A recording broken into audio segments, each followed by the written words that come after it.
que más reconfortan el corazón. Es una letra preciosa que refleja, hermanos, la fe de un hombre, porque cada himno que entonamos tiene una historia que motivó la creación de estas preciosas piezas musicales de alabanza. Y la historia habla que este himno fue compuesto cuando un hijo del Señor iba en un barco y en un viaje con su familia, y aquel barco zozobró y su familia murió. Y solamente él fue salvo, solamente él se salvó. Por eso el coro dice: alcancé salvación. Y dice una de las estrofas: si alguien comprende mis luchas, mi afán. Y creo que en alguna medida nos podemos, en ciertos momentos de nuestro caminar, nos podemos sentir identificados con algunos cantos. Por eso siempre han sido y seguirán siendo mis cantos favoritos, los himnos. Hay alabanzas bonitas. Me gusta mucho el que cantamos cada vez que viene el tiempo de acción de gracias y peticiones. Me encanta ese canto. Pero nada sustituye los himnos, porque los himnos son más escriturales, más bíblicos. Vamos abriendo nuestras Biblias, hermanos, porque pareciera ser que voy a predicar acerca de los himnos, pero no, esta mañana no. Hoy vamos a pensar un poco, hermanos, en la iglesia, de la manera en la cual la iglesia fue acreditada. Y vamos para esto a tomar como punto de partida, como punto de análisis, el pasaje del capítulo 2 del libro de los Hechos. El libro de los Hechos, hermanos, es un libro como toda la escritura, y cada libro tiene su propia belleza, su propia enseñanza, su propio propósito. Pero el libro de los Hechos es un libro, hermanos, donde refleja los primeros 30 años de la vida de la iglesia. Y es un libro que en particular me causa fascinación, porque puedo ver una iglesia en sus primeros 30 años, después de que el Espíritu Santo la toma como morada permanente. Puedo ver una iglesia dinámica, puedo ver una iglesia empoderada, una iglesia con visión, una iglesia comprometida, una iglesia a dejarlo todo por la causa del Evangelio de nuestro Señor Jesucristo.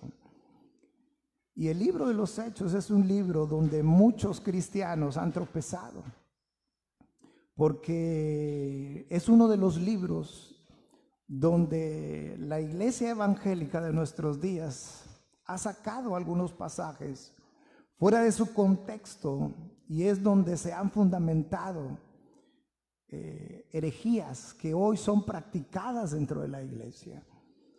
Sabemos nosotros que toda la escritura es inspirada por Dios, pero debemos de tener, hermanos, especial cuidado de no sacar las cosas fuera de su contexto cuando estemos leyendo el Evangelio de Mateo, cuando estemos leyendo el libro de los Hechos, cuando estemos leyendo la carta a Santiago, cuando estemos leyendo la carta a los Hebreos. Cuidado.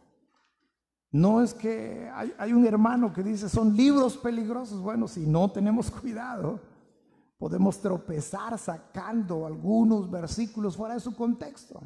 Y precisamente el capítulo que hoy vamos a estar analizando, el capítulo 2, es uno de las porciones donde la iglesia evangélica de nuestros días comete un error muy grande. Hay muchas iglesias carismáticas donde hacen un énfasis, insisto, fuera de contexto, sobre el Espíritu Santo. Y una de esas cosas, hermanos, que hacen es, por ejemplo, orar en el nombre del Espíritu Santo. Y yo pregunto, ¿es bíblico orar en nombre del Espíritu Santo? No.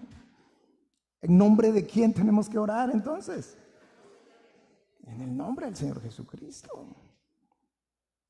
La Escritura nos los enseña de una manera clara y evidente.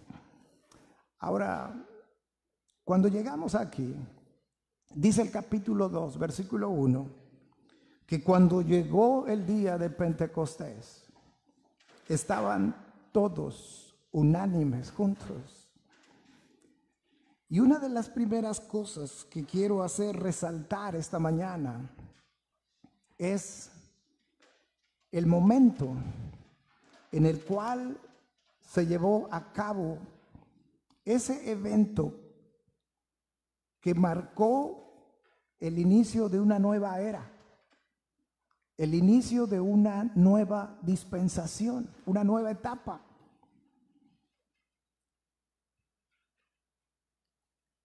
La iglesia, todos sabemos, la fundó nuestro Señor Jesucristo. Cuando llegamos a Hechos capítulo 2, el Señor Jesucristo ya no está. Él ya entregó su vida en la cruz del Calvario. Él ya estuvo sepultado por 3 días. Él ya resucitó. Y Él ya ha sido ascendido a los cielos. Es lo que nos relata el capítulo 1 del libro de los Hechos. Muchos enseñan, muchos buenos hermanos enseñan que Hechos capítulo 2 es el nacimiento de la iglesia. Pero no nació la iglesia aquí, porque Cristo es el fundador de la iglesia. Pero lo que sí ocurrió en el día de Pentecostés, y ahorita explicaré, fue la acreditación de la iglesia. Cuando hablo de acreditación, creo que a todos nos queda claro lo que es, lo que implica acreditarse. Yo puedo llegar ante una institución bancaria y decir, yo soy fulano de tal, yo soy Abiud Duque. ¿Y qué me va a decir el ejecutivo? ¿Qué me va a decir la cajera? Mucho gusto, señor, bienvenido, le puedo servir, ¿me presta su qué? Entonces, acto seguido, tengo que sacar mi tarjeta de la Senectuc. Ah, no, esa todavía no. Tengo que sacar mi INE. ¿Para qué? Para acreditar que soy quien digo ser. Y lo primero que nosotros debemos de tener en cuenta, que cuando hablamos de iglesia, en ese momento la iglesia del Señor Jesucristo no era la única iglesia existente. Y todos sabemos el significado de iglesia, de dónde proviene y lo que significa.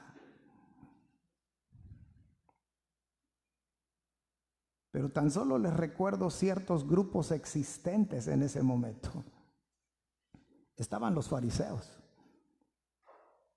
estaban los saduceos, estaban los helenistas, estaban los celotes, con Z. Y estaba, entre otros grupos más, la iglesia del Señor. Imagínense al no creyente, ubiquémonos en ese tiempo y ubiquémonos al no creyente tratando de identificar la verdadera iglesia. Algo muy similar a lo que ocurre en nuestros días. La gente siempre anda buscando la verdad y todo el mundo levanta el dedo, ¿verdad? Diciendo, acá tenemos la verdad.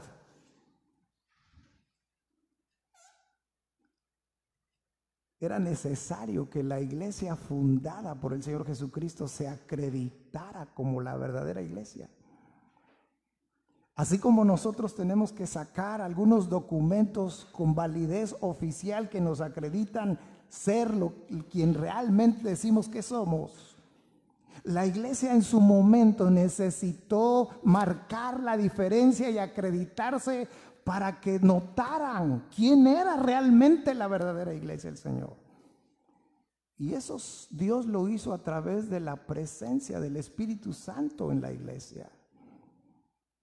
Ahora Dios, hermanos, tiene un programa detallado, específico, para que cada cosa ocurra en nuestras vidas, y digo nuestras vidas, hablando de la vida de la iglesia, en el momento adecuado, de la forma adecuada y en el contexto adecuado.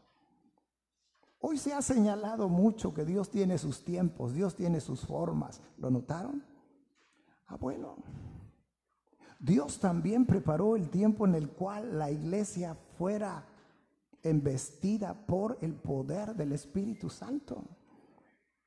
Y Dios escoge precisamente el día de Pentecostés. El día de Pentecostés, hermanos, implica una de las 3 fiestas principales del pueblo judío. La fiesta principal era la fiesta de la Pascua.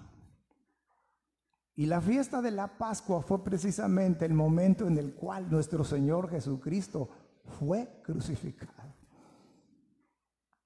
Porque la fiesta de la Pascua les hacía recordar al pueblo judío el día en el cual Dios los había libertado de la esclavitud del pueblo egipcio. Y 50 días después, o sea, hoy es el día de la Pascua, contando a partir del otro día, 50 días después se celebraba la otra fiesta principal para los judíos, que era la fiesta de las cosechas, o de las semillas, o de los granos, también conocida como fiesta de Pentecostés, porque se celebraba 50 días después de la Pascua. De ahí viene el término Pente. Y la tercera fiesta era la fiesta de los tabernáculos, donde por una semana los judíos vivían en tiendas, haciendo recordar los años que pasaron peregrinando en el desierto.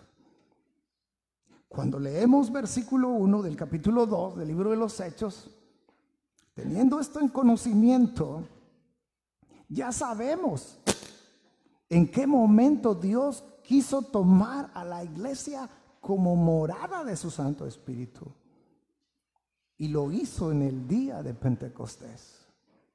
Lo hizo en el momento, hermanos, donde más personas de muchos lugares se concentraban en Jerusalén, porque tenían la obligación de observar esas fiestas. Seguramente muchos de los que encontramos registrados aquí en el capítulo 2 habían venido 50 días antes para estar en la celebración de la Pascua. Probablemente los viajes eran largos. Y el asunto aquí, hermanos, es que dice la Escritura que estaban todos unánimes juntos. Y eso es importante no pasarlo por alto, porque cuando uno cree a las promesas de Dios, cuando uno le cree a Dios lo que Dios tiene prometido para la vida de su iglesia, uno siempre busca agradar a Dios y cumplir a Dios y caminar como Dios quiere que caminemos. Y el Señor Jesucristo le había dicho a sus discípulos, le había dicho a su iglesia, la iglesia que él fundó, que él tendría que morir, pero que enviaría un consolador. Dice el Evangelio de Juan, capítulo número 14, versículo número 16, hermanos, porque cuando llegamos a Hechos capítulo 2, no quiero olvidar, no quiero dejar de mencionar que Hechos capítulo 2, por un lado, y esto quiero que no lo olviden, pero por un lado, Hechos capítulo 2 es en parte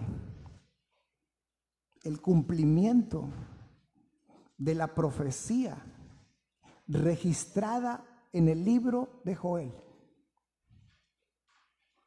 En el libro de Joel está registrada parte de lo que se cumplió en el día de Pentecostés, pero solo una parte. Las iglesias carismáticas de nuestros días sacan de contexto lo que pasó en Hechos capítulo 2, sobre todo aquellos que practican el don de lenguas, un don no vigente para nuestros días. Y quien no habla lenguas es censurado y le dicen, es que no tienes la llenura o la plenitud del Espíritu Santo. No, Señor. Y ahorita vamos a ver el propósito, porque perdemos de vista el fondo de la enseñanza de Hechos capítulo 2. Y eso es lo que quiere el enemigo, es lo que quiere el diablo, que nos entretengamos en discusiones estériles. No lo vamos a hacer hoy. Pero si usted va al libro de Joel, dice que él iba a derramar sobre ellos de su espíritu, pero además dice el Señor que se iba a oscurecer el sol. Y yo pregunto, ¿en qué momento en el día de Pentecostés se oscureció el sol? En ningún momento. Y eso lo puede leer usted en casa con tranquilidad.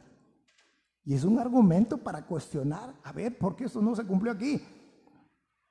Porque solo se cumplió una parte de esa profecía ahí y la otra se va a cumplir cuando la iglesia ya no esté presente aquí en este mundo. Pero Juan capítulo 14. Así que Hechos capítulo 2 es parte del cumplimiento de la profecía de Joel, pero también es el cumplimiento pleno de la promesa del Señor Jesucristo para la iglesia. Juan capítulo 14, versículo número 16 dice, y yo rogaré al Padre y os dará ¿qué? Otro consolador. ¿Para qué? Ojo con esto, ¿eh? ¿Para qué?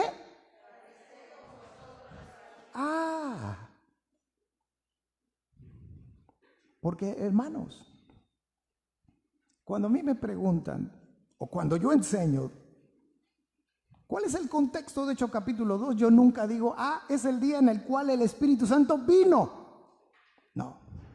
No me gusta expresarme así,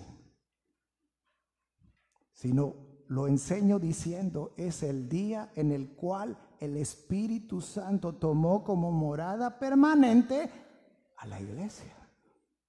¿Por qué no digo que el Espíritu Santo vino? Porque el Espíritu siempre ha estado presente en la tierra. Y Dios dio de su Espíritu a Moisés. Y Dios dio de su Espíritu a todos aquellos que levantaron el tabernáculo. A los que iban a trabajar la madera, a los que iban a trabajar los diferentes metales, a los que iban a hacer las cortinas. Dice la Biblia que Dios dio de su Espíritu. Cuando leemos los pasajes de Saúl, Dios le dio de su Espíritu. Es más, en los últimos capítulos del Evangelio de Juan dice que el Señor Jesucristo sopló sobre sus discípulos de su Espíritu. Pero ¿qué pasaba en aquel tiempo? Una vez cumplidos los propósitos de Dios, el Espíritu Santo era retirado. ¿Qué es lo que marca entonces la diferencia entre ellos y nosotros? Que el Señor Jesucristo promete a su iglesia que cuando Él ya no estuviera, enviaría un consolador para que ese consolador estuviera con nosotros. ¿Cuándo? Para siempre. Para siempre. ¿Por qué? Porque la iglesia fue acreditada por el Señor haciendo que su Santo Espíritu tomara a su iglesia como morada permanente. Dice el Evangelio de Juan, capítulo 16, versículo número 17. Capítulo 16, versículo versículo 7. 16:7 de Juan dice: pero yo os digo la verdad, os conviene que yo me vaya, porque si no me fuere, el Consolador no vendría a vosotros, mas si me fuere, os lo enviaré. Y si leemos un versículo más, si me permiten que regresemos al versículo 17 del capítulo 14 de este evangelio, dice el Señor: y el Espíritu de verdad, el cual, fíjense, el cual el mundo no puede, ¿qué cosa? El cual el mundo no puede recibir, porque no le ve, ni le conoce. Pero vosotros le conocéis. ¿Por qué razón? Porque mora con vosotros y estará con vosotros. Entonces, aquel día de Pentecostés, el lugar, la forma, ahorita vamos a ver la forma, pero el lugar y el momento correcto que Dios escoge para hacer las cosas. ¿Saben por qué estamos esta mañana aquí reunidos? Porque le creemos a Dios, porque creemos en sus promesas, porque creemos que el Señor Jesucristo fundó la iglesia, porque creemos que la fundó para suplir necesidades en nuestra vida. Y no estoy hablando de la salud, ni de la comida, ni del ánimo, sino de lo más importante en nuestra vida, que tiene que ver con lo espiritual. No podemos verlo, pero lo podemos sentir. Y seguramente usted puede afirmar lo mismo que yo, dando por hecho de que Dios está aquí. A estos hermanos, en ese gran día de la fiesta, no dijeron: vamos a cancelar el culto, porque ¿saben qué? Hoy va a ser difícil estacionarnos aquí alrededor de la iglesia. Estoy hablando irónicamente, como cuando hay evento aquí en el Club de Leones, ¿verdad? ¿Qué trabajo cuesta? O cuando hay carnaval, no puedo llegar tan fácilmente acá. Pero este año no hubo, qué bueno, gracias a Dios, ¿va? Que me oigan, ¿va? Bueno, los hermanos de la iglesia de esos días sabían la importancia que era estar reunidos. Y desde días atrás, ellos venían haciendo exactamente lo mismo. Vamos a Hechos capítulo 1. El Señor Jesucristo estaba recién ascendido, y antes de ascender, el Señor Jesucristo les dirige unas últimas palabras a la iglesia. Y lo encontramos en Hechos capítulo 1, versículo 7 al versículo 8. Dice el versículo 7: y les dijo: no os toca a vosotros saber los tiempos o las sazones que el Padre puso en su sola potestad. Ellos querían saber, bueno, ¿y cuándo vas a restablecer el reino de Israel? Y Él les dice: miren, ustedes no se ocupen, no se desgasten en eso. Pero les dice en el verso 8, pero, ¿qué cosa? Pero recibiréis poder. ¿Cuándo? Cuando haya venido sobre vosotros el Espíritu Santo, y me seréis testigos. Observen, y me seréis testigos en Jerusalén, en toda Judea, en Samaria y hasta lo último de la tierra. Esa es la promesa del Señor. Entonces ellos, versículo 12, dice: entonces volvieron a Jerusalén, desde el monte que se llama del Olivar, el cual está cerca de Jerusalén, camino de un día de reposo, y entrados subieron al aposento alto, donde moraban Y vean, ahí está la lista de los 11. Pedro y Jacobo, Juan, Andrés, Felipe, Tomás, Bartolomé, Mateo, Jacobo, hijo de Alfeo, Simón el celote y Judas. No el otro Judas. Judas, el hermano de Jacobo. Por eso dije 11. ¿Quiénes estaban? Si hablamos de los discípulos, todos. Porque eso dice Hechos 2:1, que estaban todos unánimes juntos. Pero no solamente estaban todos los discípulos. Dice el verso 15,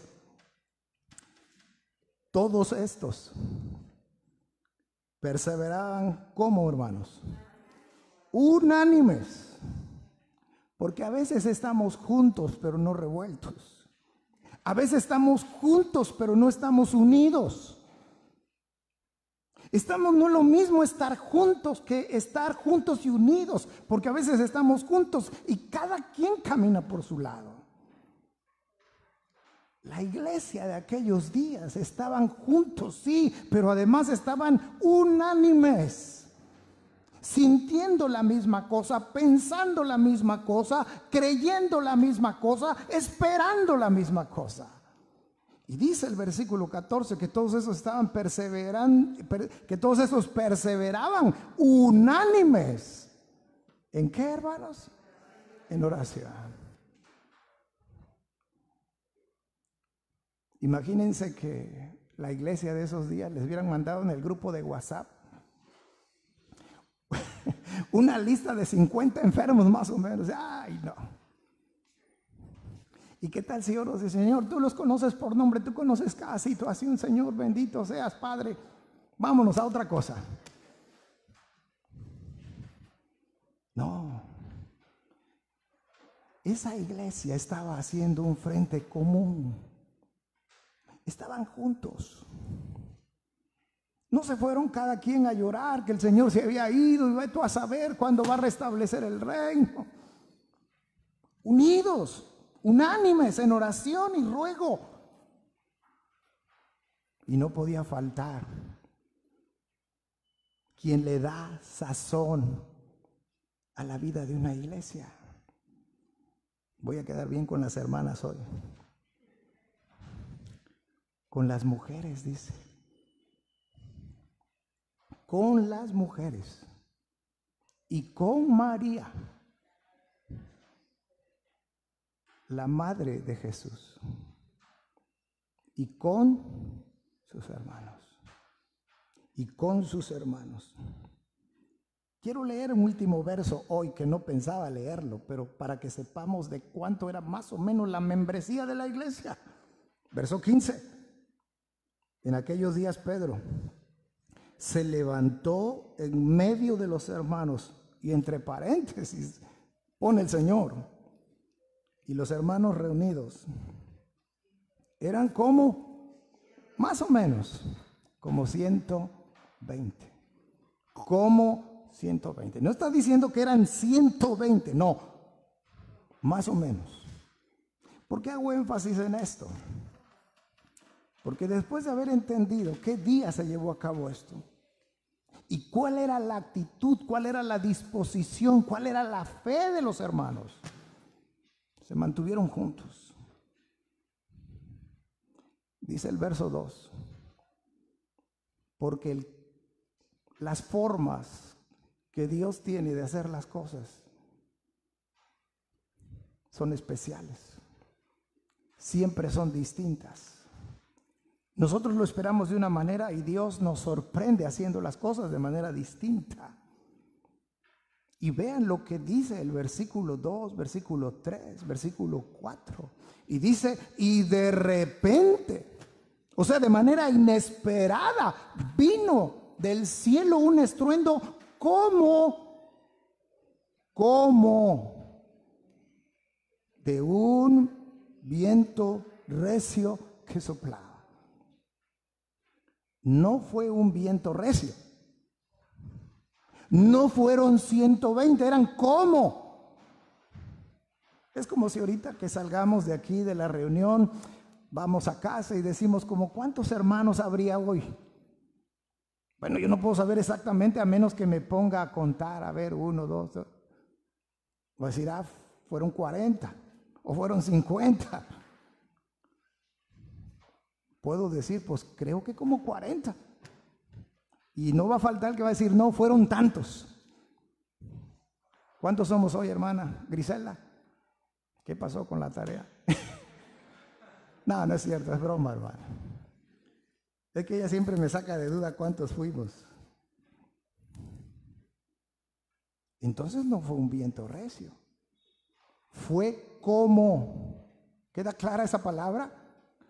Dice, y de repente vino del cielo un estruendo como de un viento recio que soplaba, el cual llenó toda la casa donde estaban sentados. Verso 3, y se les aparecieron lenguas repartidas, otra vez la palabra, como de fuego. No era fuego. Nosotros ahí en la promoción de la predicación de hoy le pusimos unas llamas, pero no era fuego.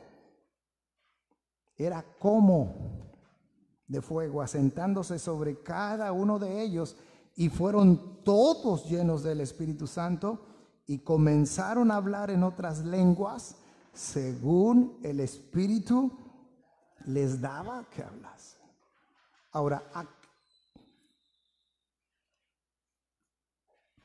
a veces, hermanos, hay pasajes así, donde la presencia del Señor no se manifiesta como se manifestó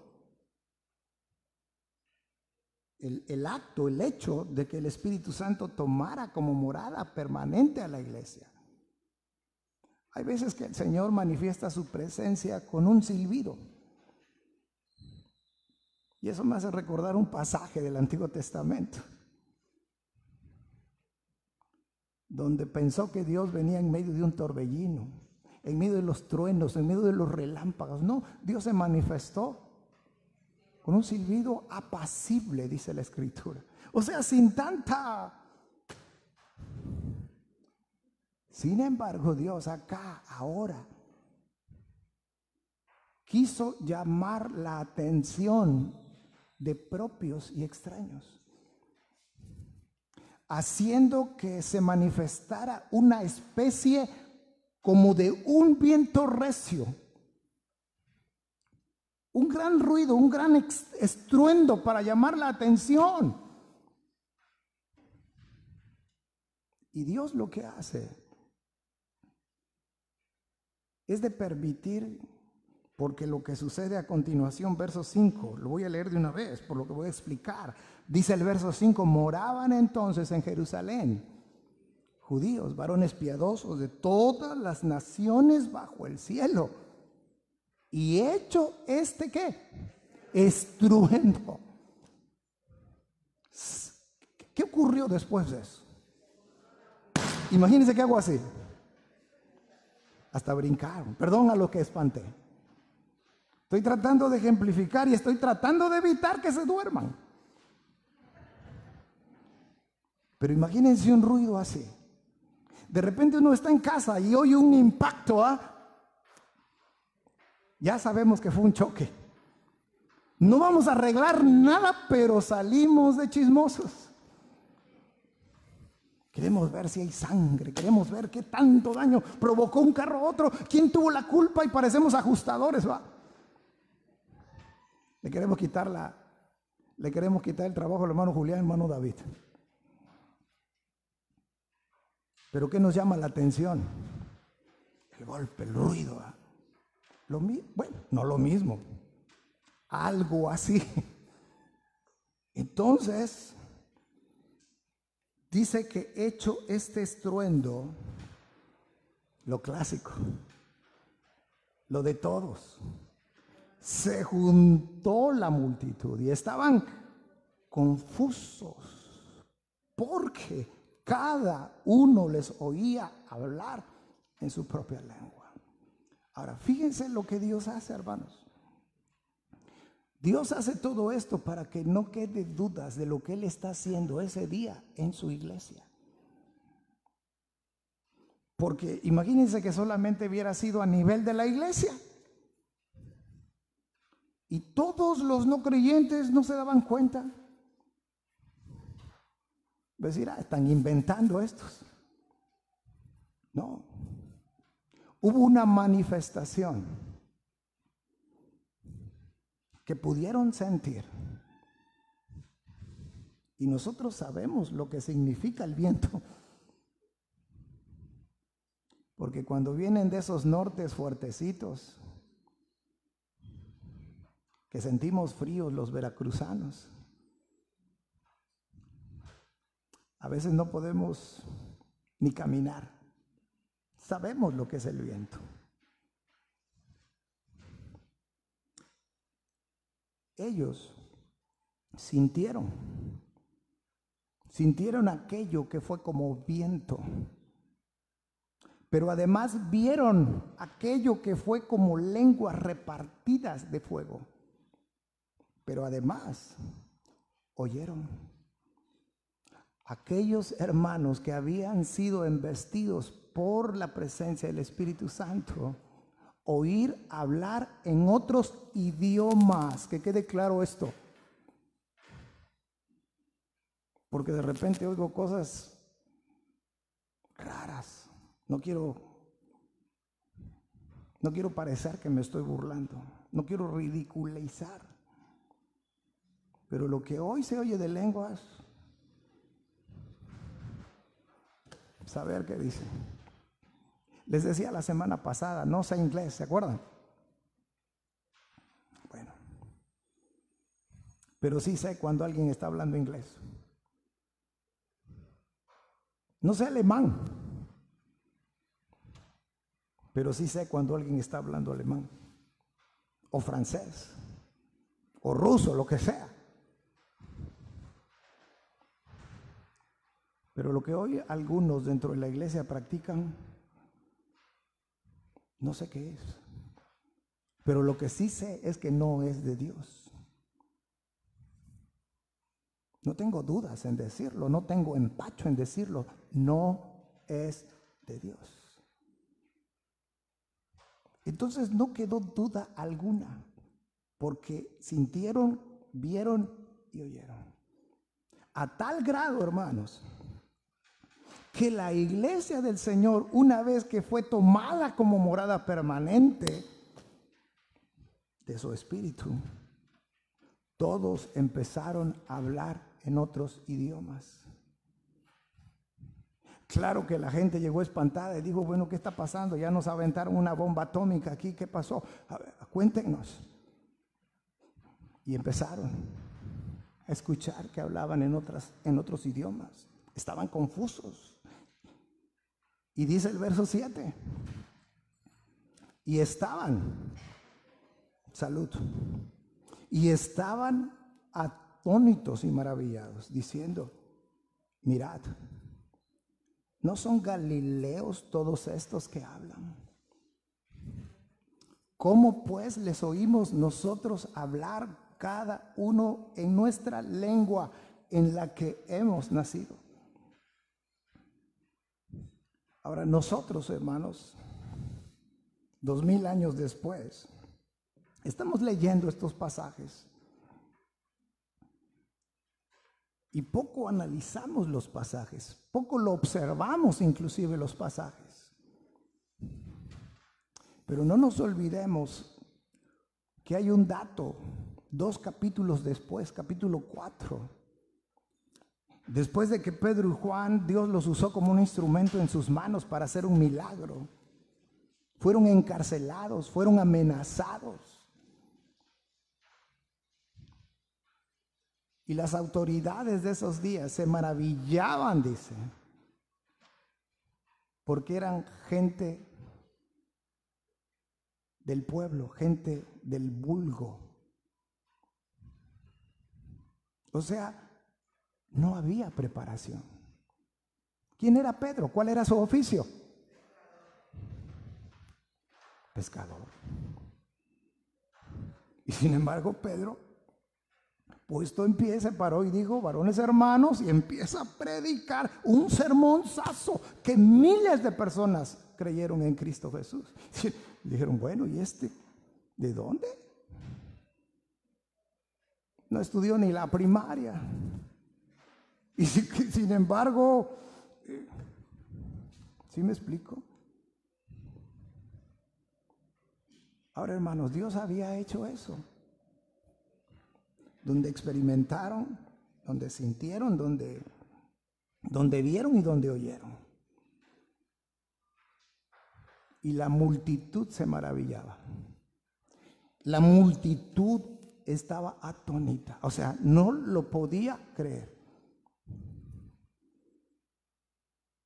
Nosotros ahora debemos preguntarnos de qué manera reaccionamos cuando Dios hace algo en nuestras vidas.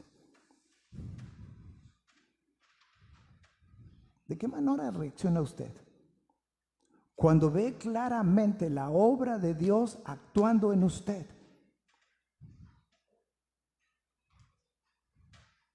Porque, hermanos, creo que uno de los grandes problemas de la iglesia del siglo XXI es que hemos perdido la capacidad de asombro.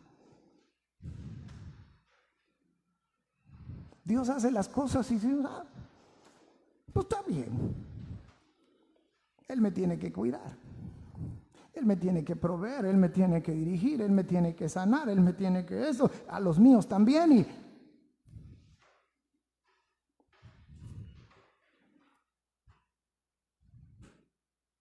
muchas veces digo una frase.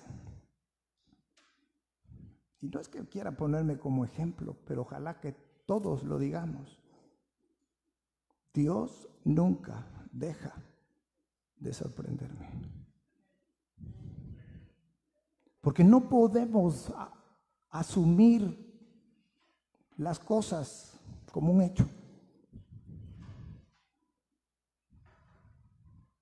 Ponía el ejemplo en la oración. ¿Qué hice? Inhalar. Gracias, Señor. ¿Saben por qué? Porque justo en este momento hay millones de personas que no pueden hacer eso. ¿Quién lo hace? Es que estoy fuerte, joven y guapo. No, ninguna de las tres cosas. Ni estoy fuerte ni estoy joven. A lo mejor guapo sí.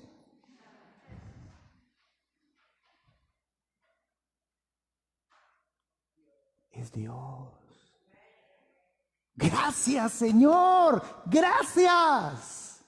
Me has dado, estuve pidiendo por una necesidad, por un trabajo, y tú lo permitiste. Gracias, Señor. Y a veces uno dice: bueno, ¿y por qué no diste gracias? Ay, no. ¿Acaso no será que detrás de esa supuesta pena has perdido la capacidad de maravillarte de lo que Dios está haciendo cada momento en tu vida?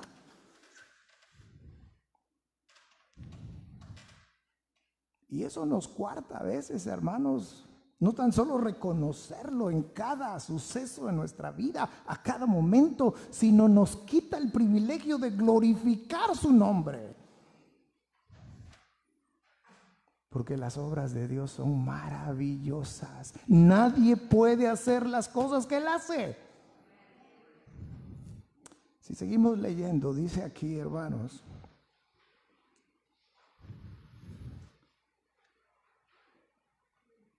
verso 9. ¿Quiénes eran los que estaban ahí presentes? Fíjense cuántas nacionalidades se dieron cita en Jerusalén. Partos, medos, elamitas, y los que habitamos en Mesopotamia, en Judea, en Capadocia, en el Ponto y en Asia, en Frigia y Panfilia, en Egipto, en las regiones de África, más allá de Cirene, y romanos aquí residentes, tanto judíos como prosélitos, cretenses y árabes. Observen, les oímos hablar en nuestras lenguas, en nuestros idiomas. ¿Qué cosa oían hablar ellos? Las maravillas de Dios. El tema fue hablar, que la iglesia hablara, cada hermano integrante de esa iglesia hablara en otros idiomas, pero una sola cosa: las maravillas de Dios. Y esto tiene sentido, porque el Señor dijo allá en Hechos 1:8, pero recibiréis poder. O sea, tú como iglesia vas a ser empoderado. Te voy a dar la capacidad. Vas a recibir poder. ¿Cuándo? Cuando haya venido sobre vosotros el Espíritu Santo. ¿Para qué?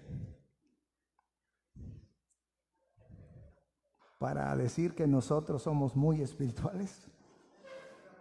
Para decir que nadie puede predicar como yo predico. O nadie puede cantar como yo canto. No. ¿Para qué? No. Según Hechos 1:8, exacto. A ver, lean Hechos 1:8. Eso, ya ven. Para ser testigos. ¿Y qué es lo que estaba haciendo la iglesia una vez que fue empoderada? Una vez que fue tomada como morada del Espíritu Santo. Estaban siendo testigos. ¿Por qué? Porque estaban ellos hablando las maravillas de Dios. Estaban proclamando el sacrificio de Cristo, seguramente. A eso se refiere, hermanos. Eso está enseñando. Y nosotros somos parte de esa iglesia. Nosotros somos un eslabón de esa cadena que se ha formado a lo largo de la historia llamada iglesia.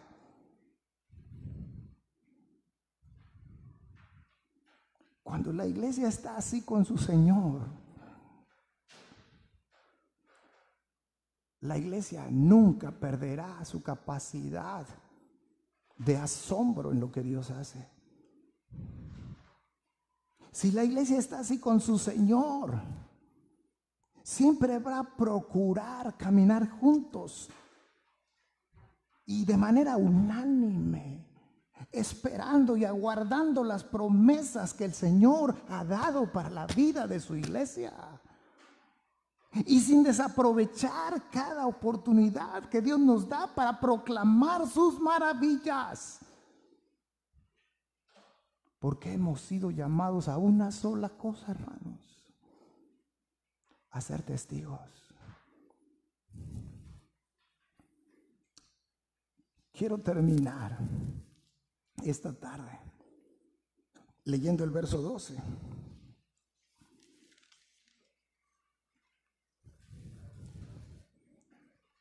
Bueno, no, hasta el 13. ¿No tienen prisa, va? ¿No tienen prisa? Ya hace hambre, hermano.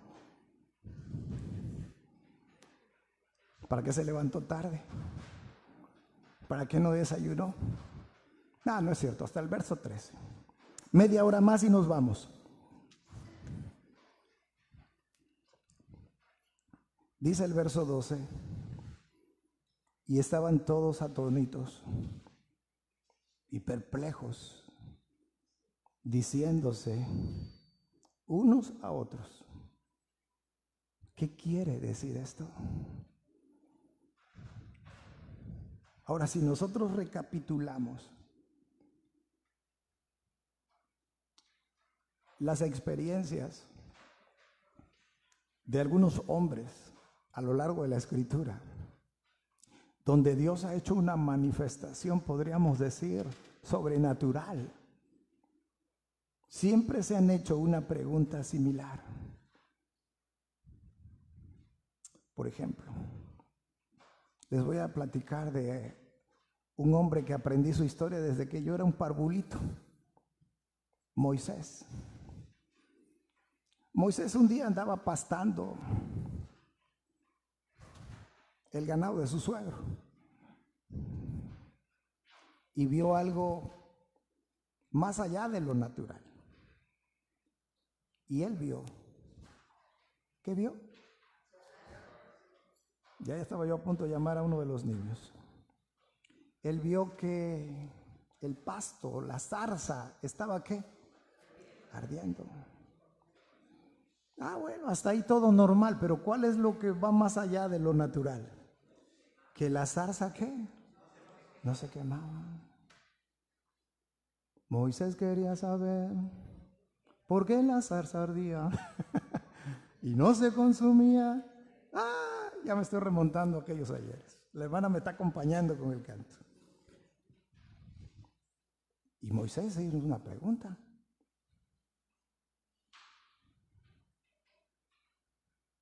Cuando Dios hizo llover maná del cielo,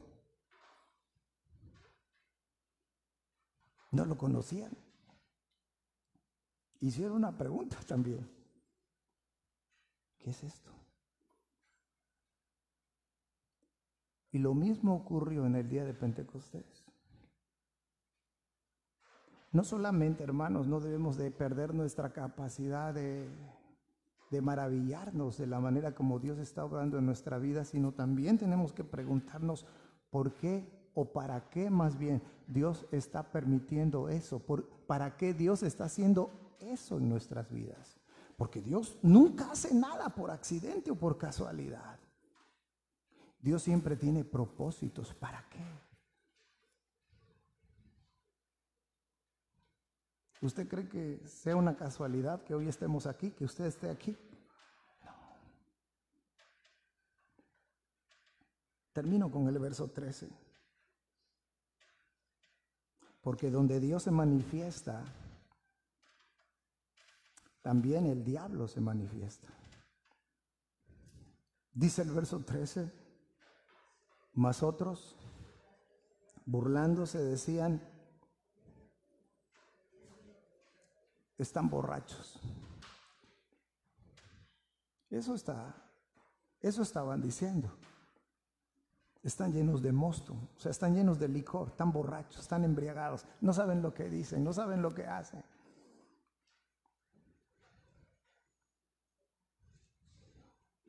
Esta gente que la Escritura dice, más otros, porque mientras unos se maravillaban, se sorprendían, se quedaban atónitos, había otros que se burlaban. Y fíjense, hermanos, cómo es el hombre sin Dios. Cómo es la vida de un ser humano cuando permite que el enemigo lo use. Hasta dónde llega nuestra maldad como seres humanos, hasta dónde llega nuestra incredulidad. Por eso hoy quise ser específico para rematar con este versículo 13, porque les dije que ellos sintieron, ellos vieron y ellos oyeron. Sintieron como un viento recio, vieron como lenguas repartidas como de fuego y además oyeron hablar a esa gente del vulgo y sin ninguna preparación, hablar en una lengua que no era su lengua materna. Y después de escuchar todo eso y de ver todo eso y de presenciar todo eso, dijeron, están borrachos. En vez de caer de rodillas delante del Señor, pidiendo perdón y suplicándole ser parte de su iglesia.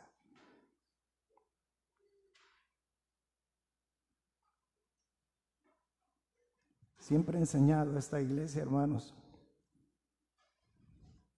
que el único pecado por el cual las personas irán a condenación eterna es uno solo. Nadie va a ir a condenación eterna por ser un ladrón, por ser un homicida, por ser un pederasta, por ser un violador, por ser un corrupto, por un solo pecado. Y es el pecado de la incredulidad.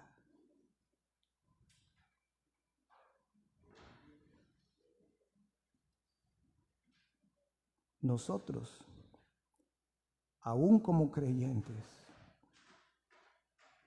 debemos de tener cuidado de no caer en la incredulidad.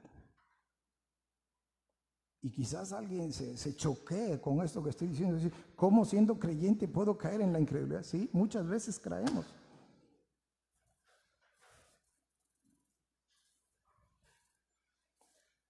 Y que Dios nos ayude para permitir que ese Espíritu Santo que se manifestó de esa manera aquel día de Pentecostés, que hoy mora dentro de nosotros. Fíjense hasta dónde llega la gracia del Señor. Porque Saúl pecó. Llega el profeta a él y le dice, ¿qué has hecho, Saúl? Has hecho locamente, y ¡pum! El Espíritu Santo se apartó de él. ¿Somos nosotros mejores que Saúl? Yo creo que no. Y no lo digo por usted, lo digo por mí. No creo ser mejor que Saúl. ¿Cuántas veces actúa de manera loca? Sin poner atención lo que Dios ya me ha revelado a través de su palabra. Y nunca el Espíritu Santo se ha apartado de mí. A pesar de mi infidelidad, a pesar de mi pecado, a pesar de mi incredulidad, porque fui sellado con el Espíritu Santo de la promesa. En la medida que nosotros permitamos, usted y yo permitamos, que el Espíritu Santo tome cada día mayor control de nuestras vidas, eso traerá beneficios, hermanos. Número 1, para la vida de la iglesia. Porque la iglesia del Señor está tan desacreditada, no por el Señor, no por el Espíritu Santo, no por su palabra. Está desacreditada por nosotros mismos, lo que generalmente llamamos testimonio. Pero también la vida de nuestras familias, que tanto amamos. Aquí lo traigo. Decía una hermana hoy en la acción de gracias, no lo voy a decir su nombre porque estamos transmitiendo en vivo. Pero dice que le celebró a su hijo un cumpleaños con la gente que lo ama. Aquí lo traigo en mi corazón. No es cierto, hermana, es broma. Pero esa familia que tanto amamos también se ve afectada. Le decían a mi esposa, un señor que es su papá, le decía, el bien que hagas es tuyo y el mal que hagas es tuyo. En sus tiempos mozos de mi esposa. O sea, su papá le estaba diciendo, no vais a meter la pata, hija.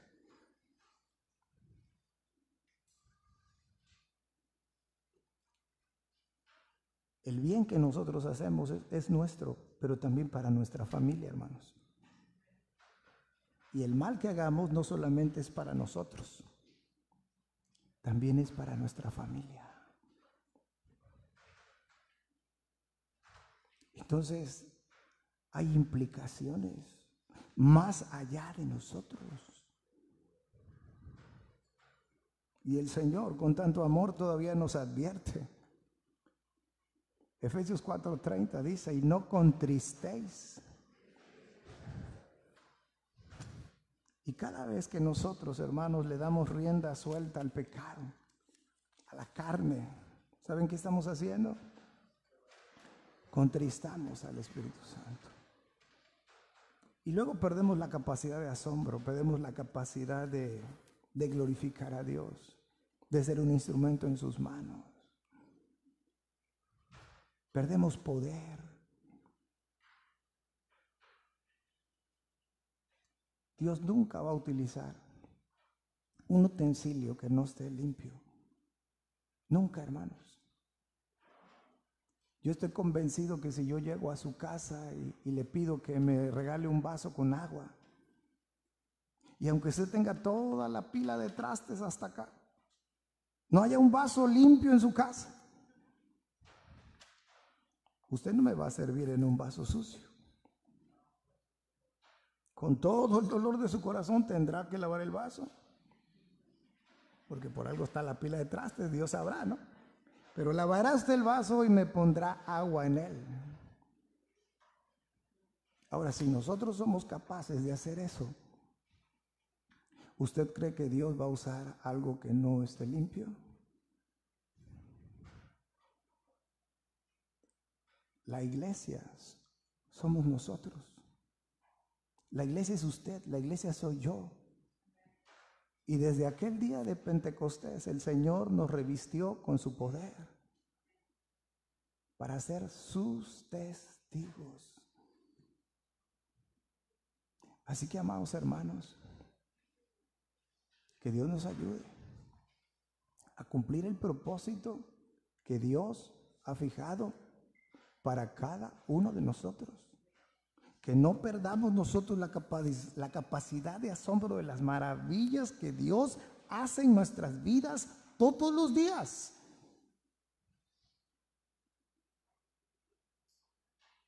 Y que dejemos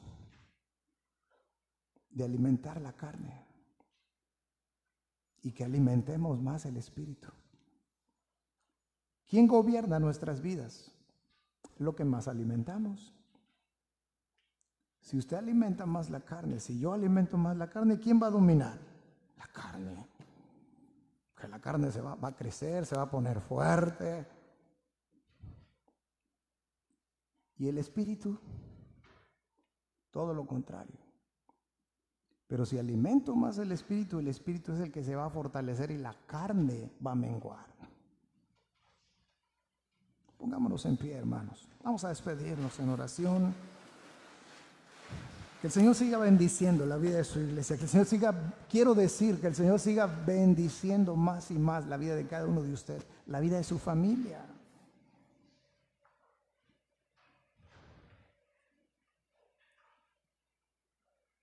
Y les digo algo, hermanos, ojalá que este no sea un mensaje más. ¿Cuántos mensajes no hemos escuchado a lo largo de nuestro caminar con el Señor? ¡Uf! Montón. Y a veces los predicadores predicamos mensajes de esos suavecitos, de esos que a todo el mundo le gusta. A veces vienen predicaciones que dice, ay, el pastor hoy sí vino enojado. No, no es eso. Dios habla muchas veces, Dios habla de muchas maneras. No es el predicador, aquí el predicador no cuenta. Inclusive si este mensaje ha tocado el corazón de usted, no soy yo,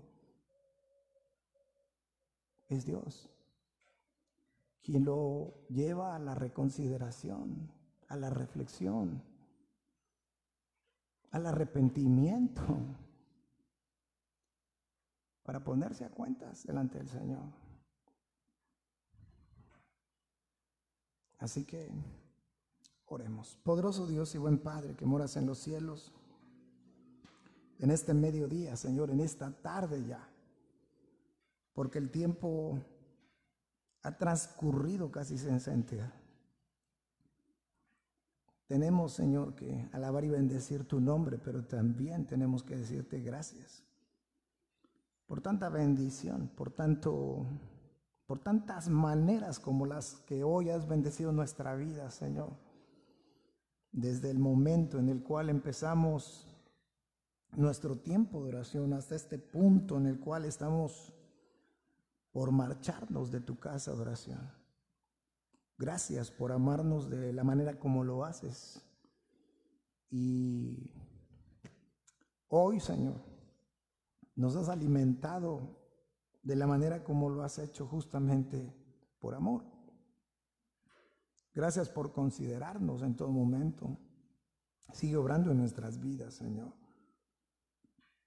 Tú sabes que te amamos, Padre, y sin embargo,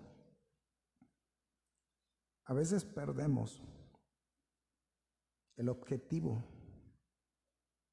por el cual nos has llamado, por el cual todavía estamos aquí. No nos veas tal cual somos, Señor, síguenos viendo a través de la obra meritoria de tu Hijo Jesucristo. Y haz de nosotros cada día mejores hijos tuyos. Toma en tus manos, Señor, la vida de esta iglesia y la vida de todas aquellas verdaderas iglesias que han sido compradas con tu preciosa sangre, Señor. Y usa la vida de tu iglesia para honra y gloria de tu nombre y para el engrandecimiento de tu reino aquí sobre la tierra, Señor.